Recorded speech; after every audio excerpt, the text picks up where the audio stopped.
नई हेडिंग का नाम लिखना मेजरमेंट ऑफ नेशनल इनकम। तो आज बेसिकली जो लेक्चर है वो मतलब हमारा सबसे इंपॉर्टेंट लेक्चर है और सबसे इंपॉर्टेंट टॉपिक आज करने जा रहे हैं, तो आप इसको अंडरलाइन कर लो अच्छे से। Measurement of national income, very important. चलो, तो इसमें सबसे पहले हम इस मेन हेडिंग के अंदर सब हेडिंग डालते हैं। पहला सब टॉपिक करेंगे, इसका नाम लिखो circular flow of income. Circular flow of income, ठीक, इसको ब्लॉक बना लेना। सर्कुलर फ्लो ऑफ इनकम, इसको ब्लॉक बनाकर इसके नीचे 3 बाइफर्केशन ऐसे बनाना। ठीक है, बनाते रहो, मेरे साथ साथ बनाते रहो। सबसे पहले लिखना है प्रोडक्शन फेज, प्रोडक्शन फेज।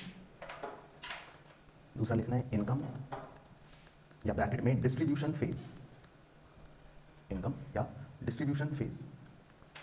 और तीसरा लिखना है एक्सपेंडिचर या ब्रैकेट में डिस्पोजिशन फेज, डिस्पोजिशन फेज। ठीक है, इनको आप चाहे हाईलाइट कर लो या मतलब ब्लॉक बना लेना। 3 कीवर्ड्स हैं, एक है प्रोडक्शन, एक है इनकम, एक है एक्सपेंडिचर। ठीक है, phases, production phase, income phase और एक्सपेंडिचर फेज। ठीक है, बना लिया। चलो, तो इसके नीचे आप 3 लाइन की जगह छोड़ देना, जैसे मैं छोड़ रहा हूँ 1 2 3। 3 लाइन की जगह छोड़ के, 4 लाइन की जगह छोड़ के एक छोटा सा डायग्राम बनाना है मेरे साथ। तो डायग्राम बनाने के लिए आप ऐसे लिखना हाउस होल्ड्स एक तरफ और दूसरी तरफ लिखना फर्म्स, हाउस होल्ड और फर्म्स। फिर हाउस होल्ड से एक एरो फर्म्स की तरफ ले जाना, हाउस होल्ड से एक एरो फर्म्स की तरफ ले जाना। और इस एरो में लिखना है आपको factor services, that is land, labour, capital and entrepreneur. Land, labour, capital और एंटरप्रेन्योर। ठीक है, लिखते रहो साथ साथ। फिर दूसरा एरो फर्म्स से हाउस होल्ड की तरफ ले जाना है। ठीक है, इसमें आपको लिखना है फैक्टर इनकम्स, ब्रैकेट में बताओ लैंड के बदले रेंट, लेबर के बदले वेजेस, कैपिटल के बदले इंटरेस्ट और एंटरप्रेन्योर के बदले प्रॉफिट। ठीक है, ये आप क्लोज कर लेना। फिर उसके बाद फर्म्स के नीचे कुछ डब्बे बना लेना और उन डब्बों को हाउस होल्ड्स के पास भेज देना। ठीक है, फर्म्स के नीचे कुछ डब्बे बनाकर हाउस होल्ड्स की तरफ भेज देना और हाउस होल्ड से एक एरो निकालकर फर्म्स के पास भेज देना। इसमें 2-2 हज़ार के नोट बना लो।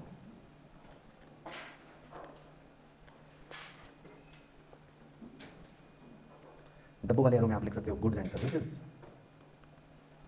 और पैसों पे लिख सकते हो एक्सपेंडिचर ऑन कंजम्पशन।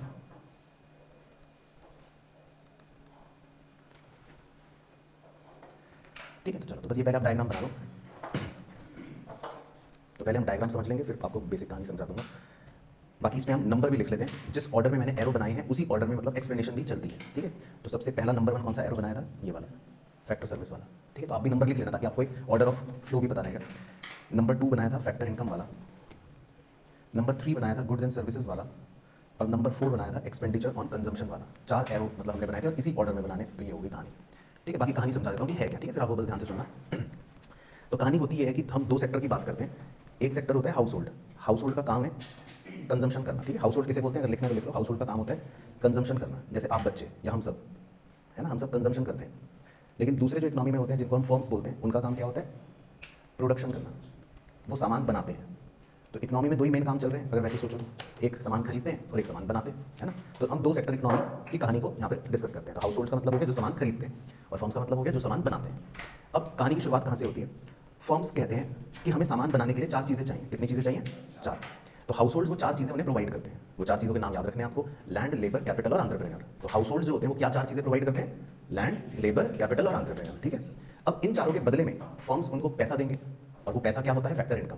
तो लैंड के बदले में क्या मिलता है, रेंट, लेबर के बदले में क्या मिलता है, वेजेस, कैपिटल के बदले में इंटरेस्ट और एंटरप्रेन्योर के बदले में प्रॉफिट। तो ये हो गए, तो ये दोनों ऊपर के एरो कंप्लीट हो गए। ठीक है, फिर फर्म्स जो होती हैं इस फैक्टर सर्विसेज की मदद से प्रोडक्शन करती हैं। तो इसलिए मैंने डब्बे बनाए। डब्बे बनाने का मतलब है कि अब गुड्स बन चुके हैं तो फर्म्स इन गुड्स को किसे बेच देंगे, हाउस होल्ड को। तो एरो नंबर 3 में जो है वो गुड्स एंड सर्विसेज किसको बेचे जा रहे हैं, हाउस होल्ड्स को। और जब गुड्स बेचे जाएंगे तो बदले में हाउस होल्ड से क्या लिया जाएगा, पैसा लिया जाएगा। तो एरो नंबर 4 में हाउस होल्ड जो है वो पैसा दे रहे हैं फर्म्स को।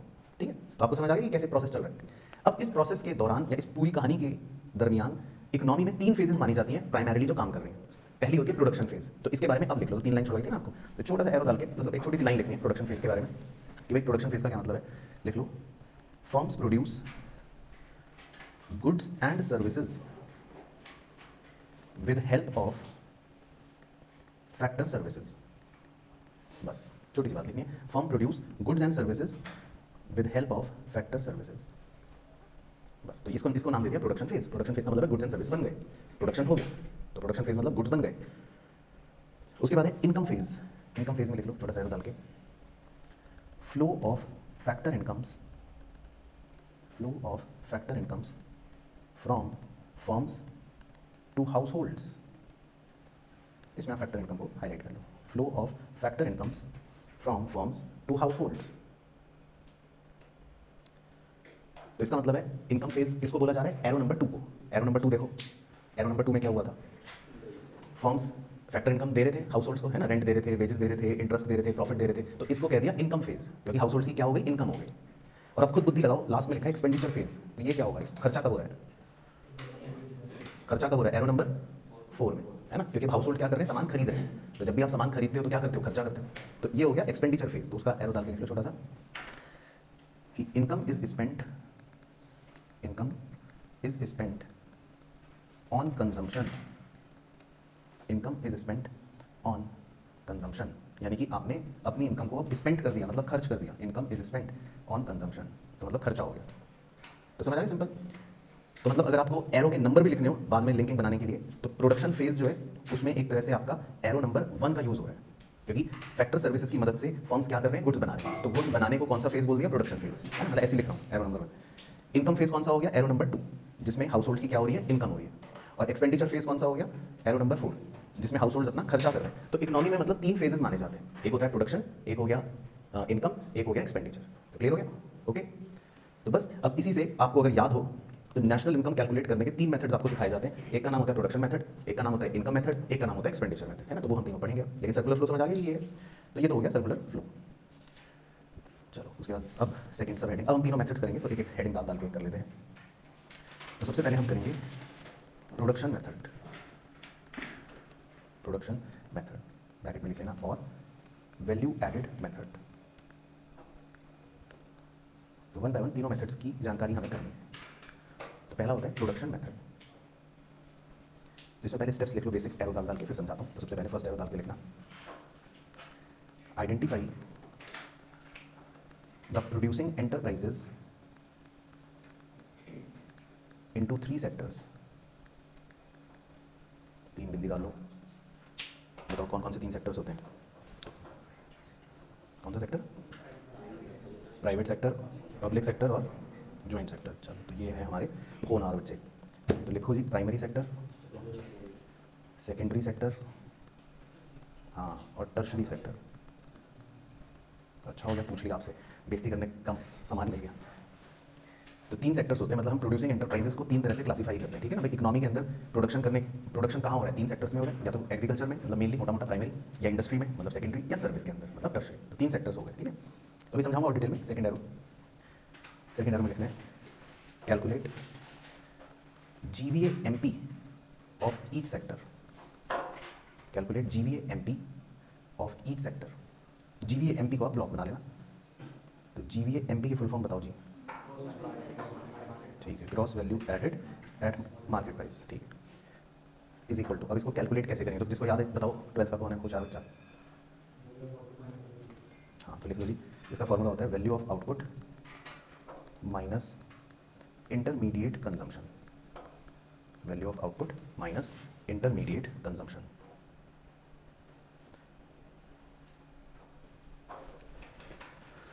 अब वैल्यू ऑफ आउटपुट किसे कहते हैं, इसकी चर्चा कर लेते हैं। तो वैल्यू ऑफ आउटपुट का मतलब क्या होता है, याद है किसी को? वैल्यू ऑफ आउटपुट में लिखो, इसका मतलब होता है sales plus change in stock. Value of output का मतलब होता है sales plus change in stock, मतलब डेल्टा स्टॉक, डेल्टा मतलब change, sales plus change in stock. अच्छा, सेल्स का क्या मतलब होता है,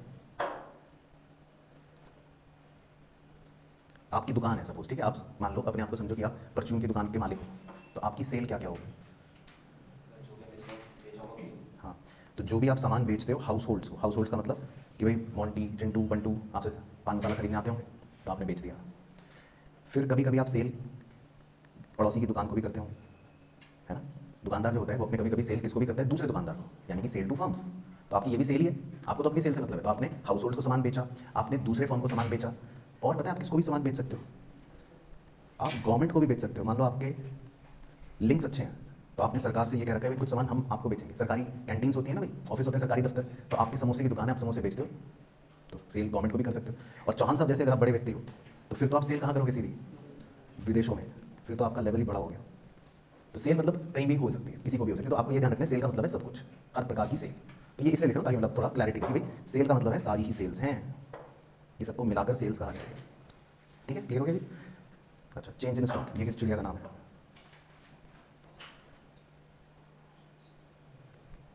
तो चेंज इन स्टॉक कैसे निकालेंगे, लिख लो closing stock minus opening stock. हाँ, तो ये पता होना चाहिए, closing stock minus opening stock, तो इसको बोलते हैं चेंज इन स्टॉक। तो ये भी आप लिख लो फॉर्मूला। तो चेंज इन स्टॉक मतलब closing stock minus opening stock. अब इसका एक बहुत ही अच्छा नाम है, इसको मम्मी घर में प्यार से क्या बुलाती हैं चेंज इन स्टॉक को?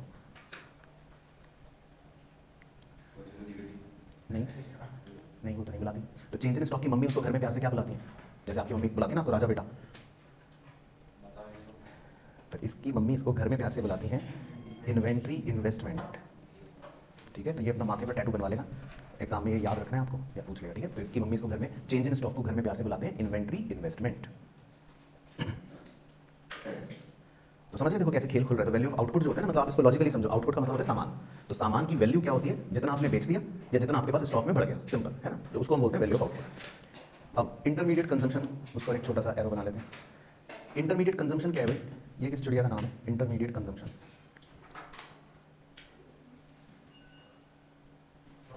हाँ, रॉ मटेरियल खरीदना, वेरी गुड। तो इंटरमीडिएट कंजम्पशन का मतलब होता है परचेज ऑफ रॉ मटेरियल्स, या ब्रैकेट में आप लिख सकते हो रॉ मटेरियल का मतलब होता है नॉन फैक्टर इनपुट्स, है ना, बस शॉर्ट। तो इंटरमीडिएट कंजम्पशन वर्ड थोड़ा टेक्निकल है, लेकिन आसान भाषा में, आसान शब्दों में आपके लिए मतलब ये हो गया कि भाई आप जो खाद्य पदार्थ खरीदते हो, आप जो रॉ मटेरियल परचेज करते हो, है ना, उसको बोलते हैं एक तरह से इंटरमीडिएट कंजम्पशन। अब मैं इस पर परचेज को हाईलाइट कर रहा हूँ, आप भी हाईलाइट कर लेना एक, कि आपने परचेज करा है रॉ मटेरियल, लेकिन मैं परचेज पर कुछ डिस्कशन करूँगा आपसे, तो मुझे आपका कॉन्सेंट्रेशन चाहिए परचेज को लेकर। तो अब आप ये बताओ उसामा भाई, आप परचेज कहाँ से करते हो रॉ मटेरियल? होलसेल की शॉप कहाँ है वो, दिल्ली में सदर बाजार से? ठीक है, लेकिन अगर मान लो चौहान साहब जैसा बड़ा व्यक्ति है, वो कहाँ से परचेज करेगा रॉ मटेरियल? इंडस्ट्री कहाँ की होगी, चाइना की, हाँ जापान की। तो इसका मतलब ये है कि जब आप परचेज करते हो रॉ मटेरियल, वो हो सकता है भारत में भी करो या हो सकता है विदेशों से करो। तो परचेज का मतलब मैं मतलब लिख रहा हूँ, आपको अच्छा लगे तो लिख लेना, नहीं तो कोई बात नहीं। परचेज का मतलब है बेसिकली कि इसमें डोमेस्टिक परचेज भी आ गई और इसमें इम्पोर्ट्स भी आ गए, मतलब दोनों ही परचेज हैं, दोनों को मिलाकर ही परचेज कहा जाएगा। समझ गए क्यों? क्योंकि आप रॉ मटेरियल हो सकता है दिल्ली के सदर बाजार से खरीद रहे हो, या हो सकता है आप चौहान साहब की तरह जापान से खरीद रहे हो, इंपोर्ट कर रहे हो। तो परचेज मतलब दोनों बातें, डोमेस्टिक भी और इंपोर्ट भी, तो ये दोनों परचेज है एक तरह से। तो जो भी आप रॉ मटेरियल खरीदते हो तो मतलब उसको इंटरमीडिएट कंजम्पशन कहा जाता है, और परचेज का मतलब है डोमेस्टिक परचेज भी और इंपोर्ट वाली भी। ठीक है, ओके हो गया यहाँ तक? चलो, तो स्टेप 2 में क्या लिखा आपने, कैलकुलेट क्या कर लिया आपने, GVA MP, और उसको निकालने के लिए फॉर्मूला लिख लिया। फिर स्टेप 3 लिख लेते हैं, नेक्स्ट एरो मतलब नेक्स्ट एरो बना लेते हैं। नेक्स्ट एरो में लिखना है अब कैलकुलेट GDP MP। अब हम GDP MP कैलकुलेट करेंगे, ये थर्ड स्टेप है। और वो कैसे कैलकुलेट होगा, तो लिखो sigma GVA MP, sigma GVA MP। तो ये मैं भी आपको समझा दूंगा, डोंट वरी, लेकिन आप लिख लो सिग्मा GVA MP। और लास्ट स्टेप है नेशनल इनकम, यानी कि NNPFC। याद है एग्रीगेट था इसका, NNPFC। तो इसको कैलकुलेट करने के लिए हम वो फॉर्मूले लगाएंगे जो हमने लास्ट टू लास्ट क्लास में कुछ लिखे थे।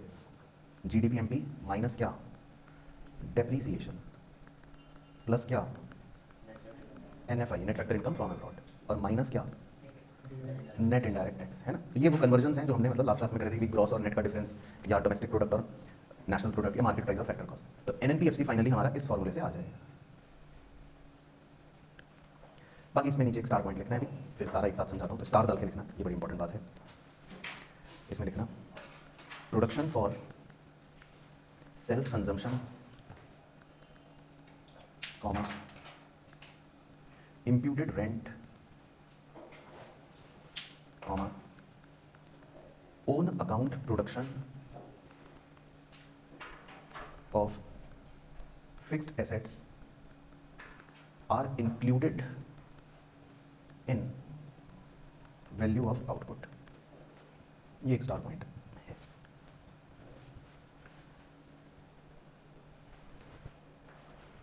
अब ये क्या है वो थोड़ा सा समझा देता हूँ।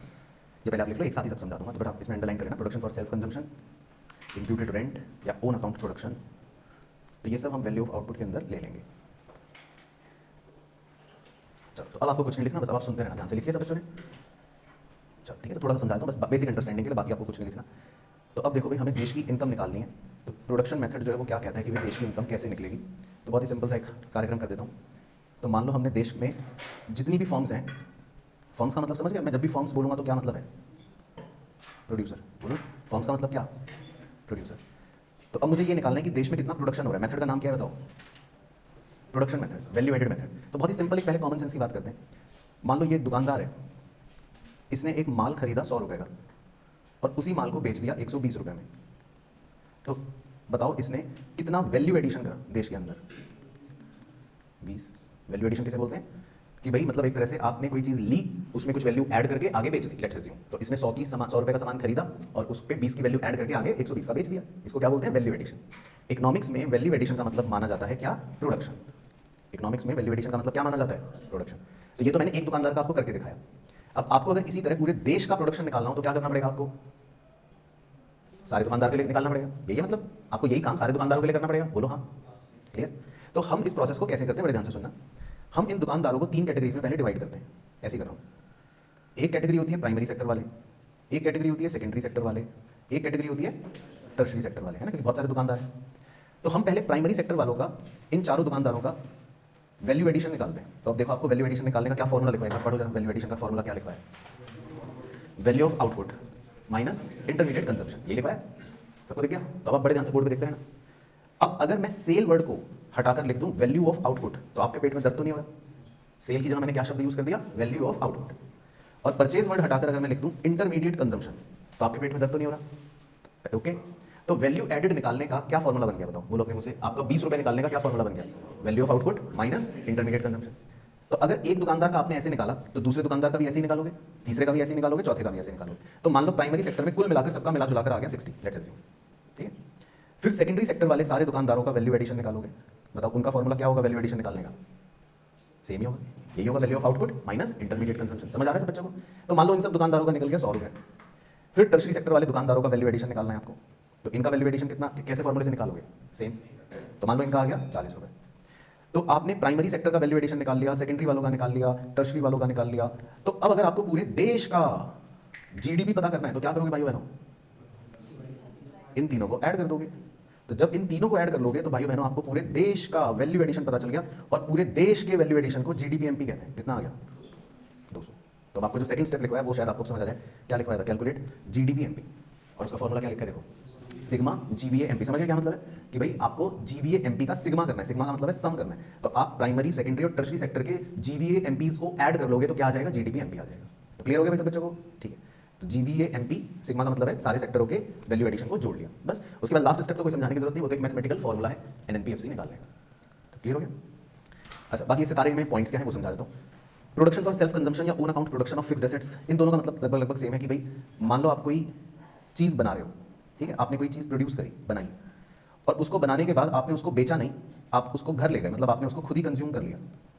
तो क्या प्रोडक्शन हुई या नहीं हुई, क्या माना जाए, प्रोडक्शन हुई, यही माना जाएगा। तो मतलब अगर आप कोई चीज़ बनाकर बाजार में नहीं बेच रहे, उसको खुद ही कंज्यूम कर गए मान लो, तो वो भी प्रोडक्शन मानी जाएगी, वो भी एक तरह से मतलब वैल्यू ऑफ आउटपुट में माना जाएगा।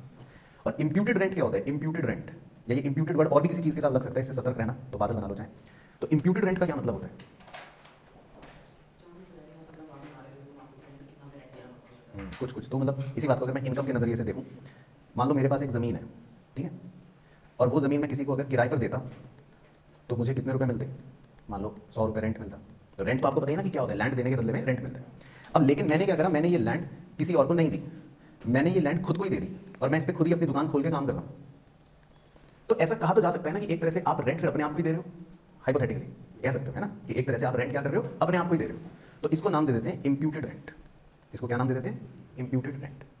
तो हम प्रोडक्शन मेथड में, वैल्यू एडिशन वाले इस मेथड में इम्प्यूटेड चीज़ों को कंसीडर करते हैं। ये मतलब है, इम्प्यूटेड का मतलब होता है कि अगर आप किसी और को देते तो 100 रुपये कमाते, है ना, किसी और को देते तो 100 रुपये कमाते ना, तो फिर वो माना जाएगा कि आप अगर अपने आप को भी दे रहे हो तो भी मतलब ये इम्प्यूटेड कमाई है, ये मतलब, ठीक है, समझिए इम्प्यूटेड का मतलब तो ये मतलब। चलो, तो ये तो हो गया जी आपका प्रोडक्शन मेथड का लेखा जोखा। अब नंबर अगली हेडिंग डाल लेते हैं, इसका नाम है जी इनकम मेथड। ये सबसे सिंपल मेथड है क्योंकि आपने ये पहले पढ़ लिया था लास्ट क्लास में। क्या बात कर रहे हो सर, हमें तो कुछ भी याद नहीं है। तो मैं बताता हूँ याद आ जाएगा क्यों पढ़ लिया था आपने। क्योंकि इनकम मेथड के अंदर बेसिकली हम डोमेस्टिक इनकम निकालते हैं। तो दोबारा से लिख लो आप, डोमेस्टिक इनकम यानी कि एनडीपीएफसी निकालते हैं। तो ये हम ऑलरेडी पढ़ चुके हैं, लेकिन फिर भी आपसे पूछ लेता हूँ, तो किसी को याद है तो बताओ क्या था। हाँ बिल्कुल सही, तो दोबारा से चिपका लो वही फॉर्मूला। तो इसमें आपको हमने लिखवाया था compensation of employees plus operating surplus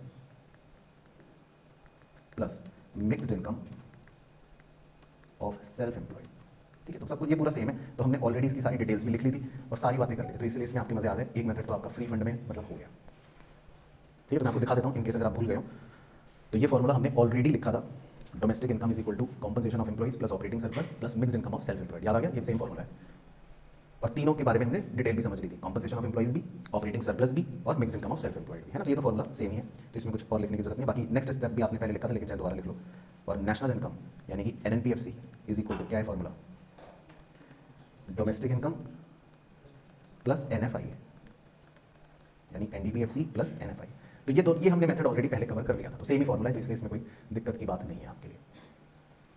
तो इनकम मेथड तो खत्म, क्योंकि इनकम मेथड से हम डोमेस्टिक इनकम निकालते हैं और डोमेस्टिक इनकम का वही फॉर्मूला है जो हमने पहले लिखा था। ठीक है, चलो, तो ये हो गया इनकम मेथड। उसके बाद है अगला सब हेडिंग, आखिरी मेथड होता है एक्सपेंडिचर मेथड। क्योंकि तीन ही फेजेस होते हैं इकोनॉमी के अंदर, एक बार फेजेस भी रिवाइज करो इसी बहाने। पहला फेज कौन सा था, प्रोडक्शन, दूसरा फेज इनकम और तीसरा फेज एक्सपेंडिचर। तो नई हेडिंग का नाम है एक्सपेंडिचर मेथड। एक्सपेंडिचर मेथड, तो इस मेथड को बताओ घर में मम्मी प्यार से क्या बुलाती हैं, इनकम डिस्पोजल अप्रोच, मतलब खर्चा, है ना। इनकम डिस्पोजल का मतलब क्या होता है, खर्चा, खर्चे वाली अप्रोच। तो इसीलिए इसका नाम है एक्सपेंडिचर मेथड। तो इसको बोलते हैं इनकम डिस्पोजल अप्रोच, खर्चे वाली अप्रोच। तो लिखो इसमें GDP MP is equal to, इसमें हम जीडीपी एमपी कैलकुलेट करते हैं। इसका फॉर्मूला होता है final consumption expenditure, final consumption expenditure plus gross domestic capital formation plus net exports. ठीक है, तो ये है फॉर्मूला, तो simple, final consumption expenditure plus gross domestic capital formation plus net exports. लेकिन ये तीनों क्या हैं, इनको हम डिटेल में एक बार कवर कर लेते हैं कि व्हाट आर दे। तो नीचे तीनों को एक एक स्टार करके कवर कर लेते हैं। तो पहले फाइनल कंजम्पशन एक्सपेंडिचर बता देता हूँ कि भाई ये किस चिड़िया का नाम है, फाइनल कंजम्पशन एक्सपेंडिचर। बाकी कोई तुक्का मारना चाहे तो मोस्ट वेलकम। तो बताइए फाइनल कंजम्पशन एक्सपेंडिचर, इसको धीरे धीरे हिंदी में ब्रेक करो, अपने आप समझ जाओगे। फाइनल कंजम्पशन एक्सपेंडिचर का क्या मतलब होगा आपके हिसाब से। एक्सपेंडिचर का मतलब खर्चा, कंजम्पशन एक्सपेंडिचर का मतलब कंजम्पशन पर खर्चा। कंजम्पशन एक्सपेंडिचर का मतलब होता है कि कंजम्पशन पर खर्चा, और फाइनल का मतलब होता है कि भाई आप फाइनली कंज्यूम करने पर खर्चा कर रहे हो। अब जैसे आपने सुबह ब्रेड खरीदी, तो क्या आप ब्रेड को आगे कुछ बेचने के लिए खरीद रहे हो, आप किस लिए खरीद रहे हो, फाइनली कंज्यूम करने के लिए खरीद रहे हो ना। तो इसलिए इसका नाम होता है फाइनल कंजम्पशन एक्सपेंडिचर, मतलब हर वो चीज़ जो आप फाइनली कंज्यूम करने के लिए खरीद रहे हो, इसको अंग्रेजी में कहते हैं फाइनल कंजम्पशन एक्सपेंडिचर।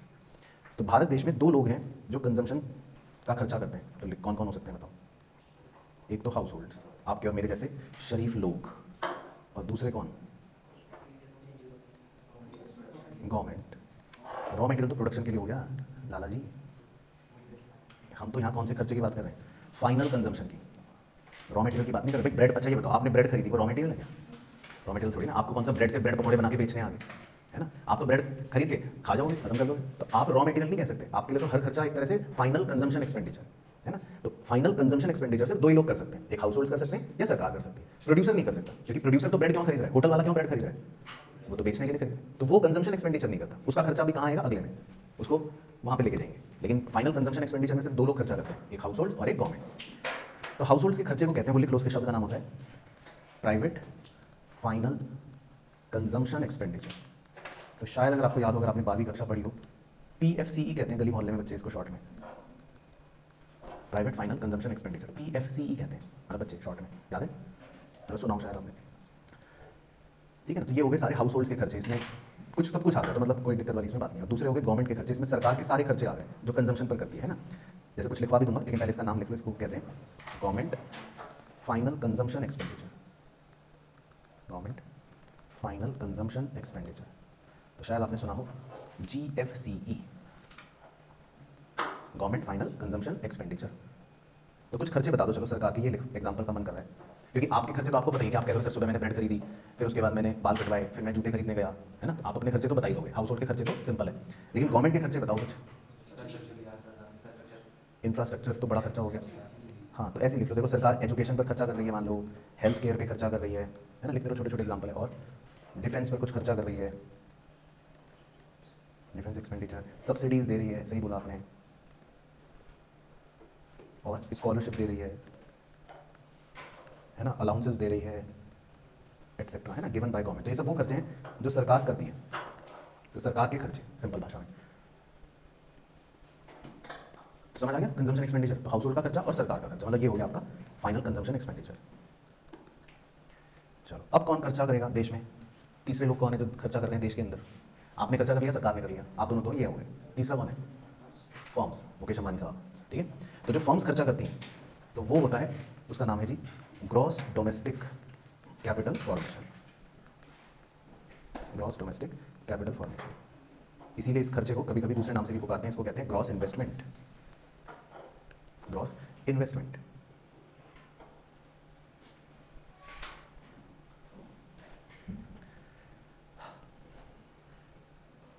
तो ये क्या होता है?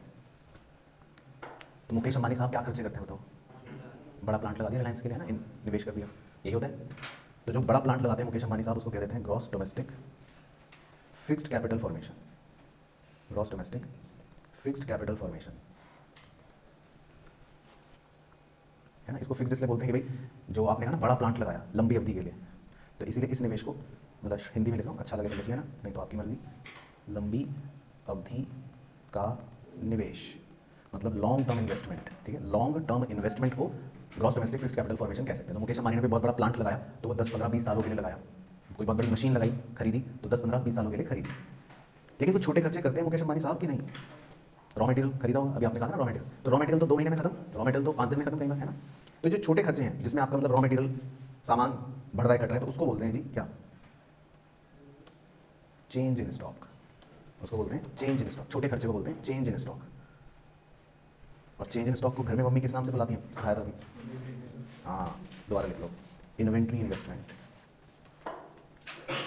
तो ये मतलब है ना, तो मतलब ये ऐसे लिख देता हूँ, एक तरह से छोटी अवधि, शॉर्ट टर्म के लिए आपके मतलब जो भी छोटे खर्चे, तो उसको बोल दिया इन्वेंट्री इन्वेस्टमेंट। तो 2 तरह के इन्वेस्टमेंट करता है कोई भी बिजनेस में, या तो अपनी इन्वेंट्री में इन्वेस्ट करेगा या अपने एसेट्स में इन्वेस्ट करेगा, मतलब लॉन्ग टर्म के लिए करेगा या शॉर्ट टर्म के लिए करेगा। तो लॉन्ग टर्म या शॉर्ट टर्म को थोड़ा डिजाइनर नाम दे रखें, लेकिन इस खर्चे को क्या बोलते हैं? ग्रॉस डोमेस्टिक कैपिटल फॉर्मेशन, ठीक है, ओके। और तीसरा खर्चा तो बच्चा बच्चा गली मोहल्ले में जानते हैं, तीसरे का नाम है नेट एक्सपोर्ट्स। तो बताओ चौहान साहब, नेट एक्सपोर्ट्स ये किस चिड़िया का नाम है? और सारे एक्सपोर्ट्स में से क्या? तो नेट क्यों लगाया फिर आगे, खाली एक्सपोर्ट्स ही लिखवा देते। तो सारे एक्सपोर्ट्स में से क्या? हाँ, इंपोर्ट्स माइनस करने हैं आपको, ठीक है। तो ये लिखो, तो नेट एक्सपोर्ट्स का मतलब है सारे एक्सपोर्ट्स में से सारे इंपोर्ट्स माइनस करने, तो अल्टीमेटली आपको नेट वैल्यू पता चल जाएगी कि भाई क्या है। और ये पॉजिटिव नेगेटिव कुछ भी आ सकता है, तो इसका कोई वो नहीं है कि भाई यही आएगा,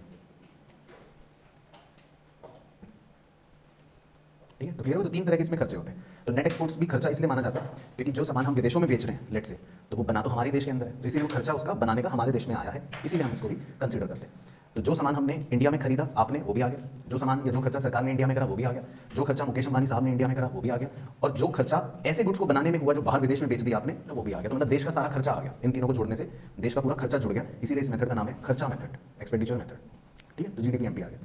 और लास्ट में आप एरो डाल के लिख लो, दोबारा से repeat, national income is equal to, अब नेशनल इनकम कैसे निकाल लेंगे हम, मतलब NNPFC is equals to GDP-MP minus depreciation plus NFIA और माइनस नेट इनडायरेक्ट टैक्स,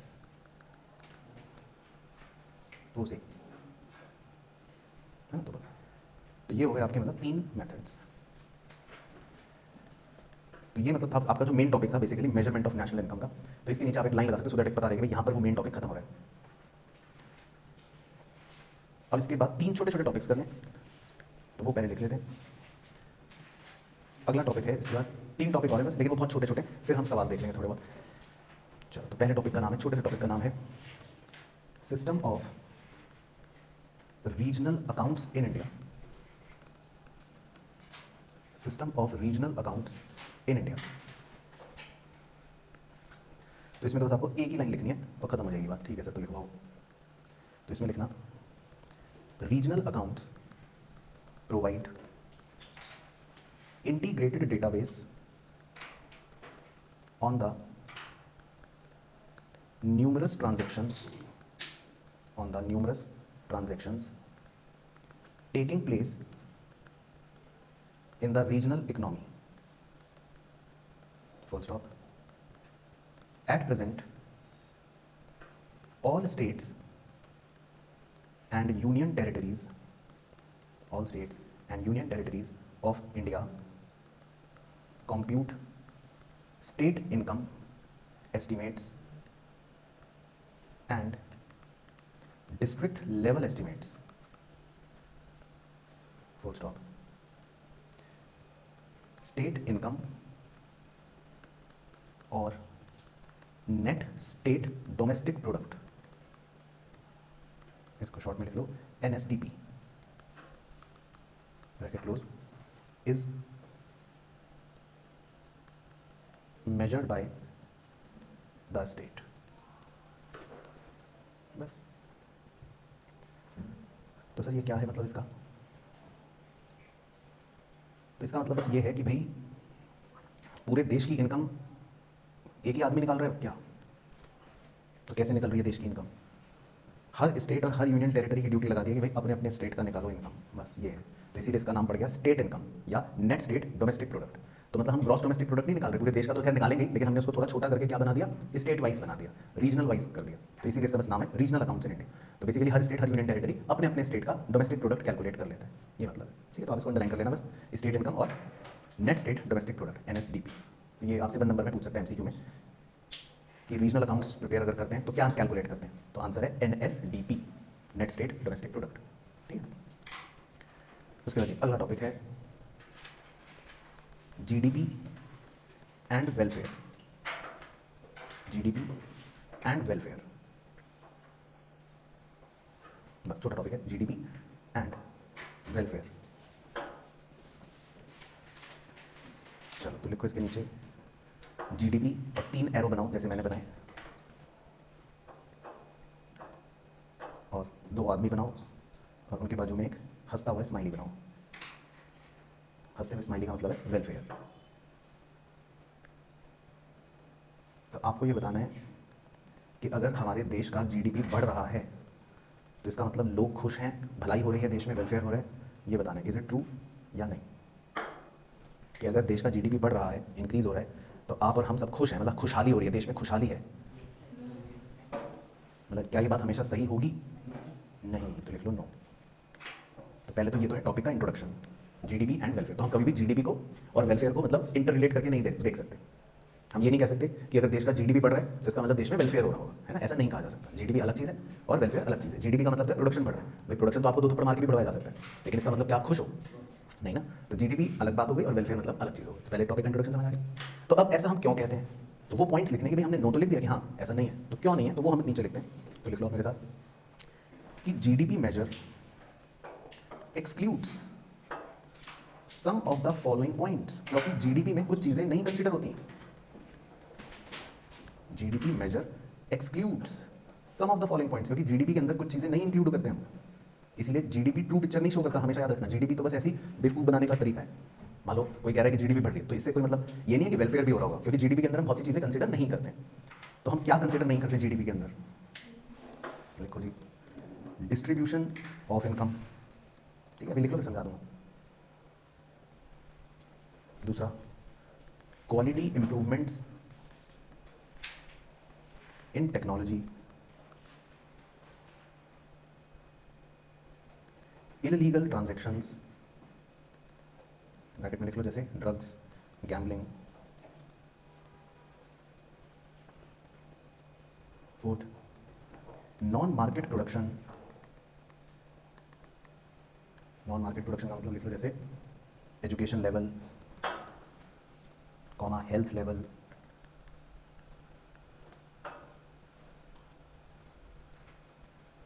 इसके अलावा disutility of loss of leisure time, disutility of loss of leisure time. Next लिख लो इकोनॉमिक बैड्स, बैड्स को इन्वर्टेड कॉमास करते हैं, economic beds, bracket में लिख लो। इकोनॉमिक बैड्स का मतलब है crime, pollution, traffic, bracket close. और एक और भी लिख लो positive and negative externalities, positive and negative externalities और एटसेट्रा, मतलब और भी बातें हो सकती हैं लेकिन बहुत है आपके लिए पॉइंट। तो हम जीडीपी में ये सब चीज़ें कंसिडर नहीं करते। अब ये सब क्या है थोड़ा समझा देता हूँ। पॉजिटिव एंड नेगेटिव एक्सटर्नलिटी से शुरू कर लेता हूँ। पॉजिटिव एक्सटर्नलिटी में आप ऐसी एक पेड़ बना लो तो एग्जांपल समझ आ जाएगा थोड़ा। नेगेटिव एक्सटर्नलिटी में आप एक फैक्ट्री बना लो जिससे बहुत भयंकर धुआं निकल रहा है और धुएं की वजह से बाजू के माले से एक आदमी मर गया। ठीक है, ठीक है, मतलब कुछ भी बना लो, हमें तो नेगेटिव दिखाना है। तो positive externality, negative externality basically मतलब बहुत सी ऐसी चीज़ें हैं जो हम जीडीपी में नहीं काउंट करते। अब वो क्या है ऐसी चीज़ें उसामा भाई?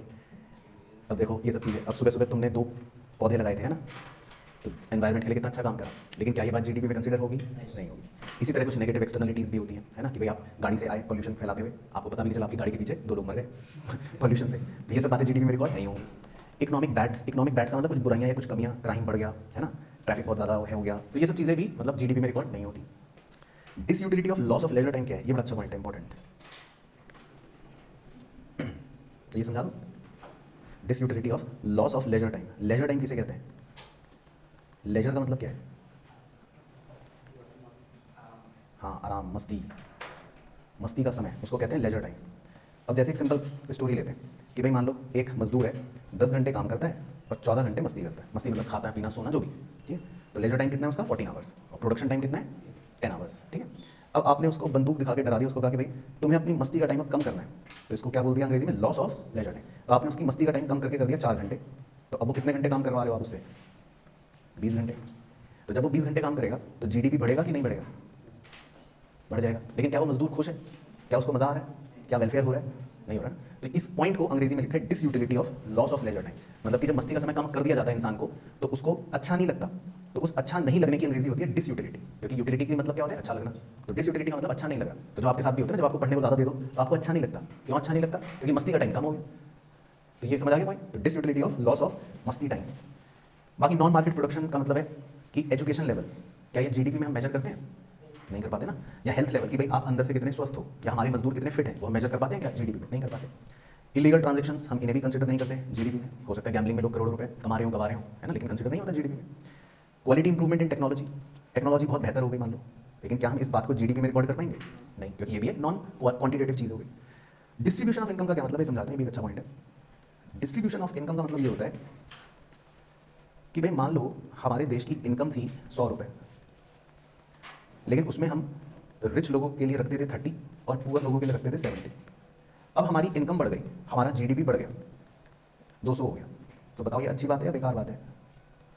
तो आप वैसे तो कहोगे अच्छी बात है सर, लेकिन अब मैं इसका डिस्ट्रीब्यूशन जब दिखाऊंगा तो आपकी आंखें नम हो जाएंगी, आपकी आंखों से आंसू निकल जाएंगे, क्योंकि अब इस 200 रुपये की इनकम में 199 हमने रिच के लिए कर रखे हैं और पुअर के लिए कितने? 1 रुपये। तो आंसू पहुँच लो बच्चों। तो इसका मतलब इस बार डिस्ट्रीब्यूशन कैसा है? बहुत बेकार। तो क्या ये वेलफेयर है? नहीं है ना वेलफेयर। तो खाली जीडीपी के बढ़ जाने को आप वेलफेयर नहीं कह सकते, क्योंकि अगर डिस्ट्रीब्यूशन उसका खराब होगा तो that means it is not welfare. समझ आ गया? तो इसलिए डिस्ट्रीब्यूशन ऑफ इनकम जो होता है वो भी जरूरी बात है। तो जीडीपी जो है हो सकता है बढ़ रहा हो, लेकिन उसका डिस्ट्रीब्यूशन अगर खराब है तो फिर वेलफेयर नहीं हो रहा।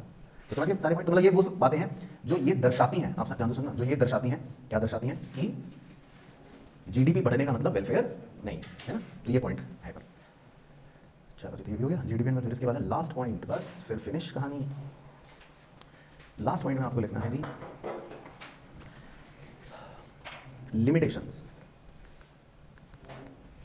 and challenges of national income computation.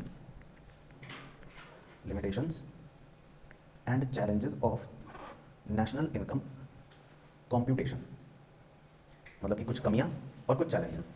तो एक तरफ कमियां लिख लेते हैं, पहले लिमिटेशंस लिख लेंगे, फिर बाद में चैलेंजेस लिख लेंगे। तो पहले हम लिमिटेशंस की बात कर लेते हैं कि भाई लिमिटेशंस क्या है। तो पहला लिमिटेशन लिखो, lack of agreed definition of national income. ठीक है, पहले आप लिखो फिर समझाता हूँ। Lack of agreed definition of national income, यानी कि नेशनल इनकम की कोई भी एग्रीड परिभाषा ही नहीं है। दूसरा, accurate distinction between final and intermediate expenditure.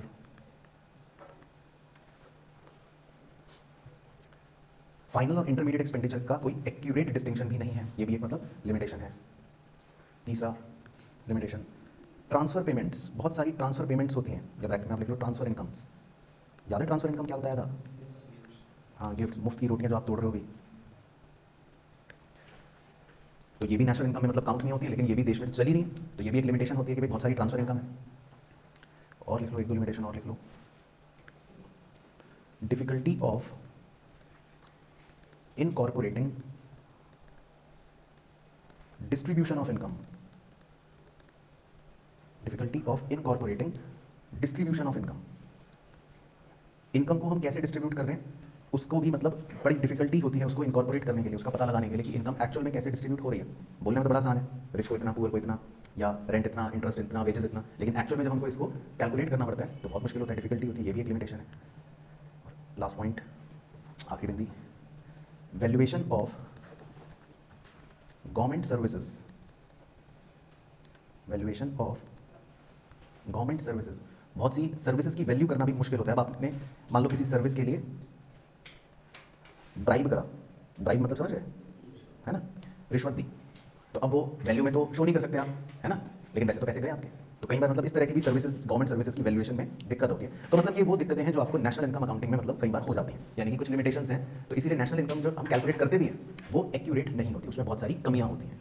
तो समझ आ गया मतलब क्या है पॉइंट? तो ये थ्योरेटिकल पॉइंट्स हैं। ऐसे ही कुछ चैलेंजेस हैं, वो भी आप देखें, छोटे छोटे पॉइंट्स हैं कि भाई नेशनल इनकम अकाउंटिंग करते हैं तो कुछ चैलेंजेस भी रहते हैं।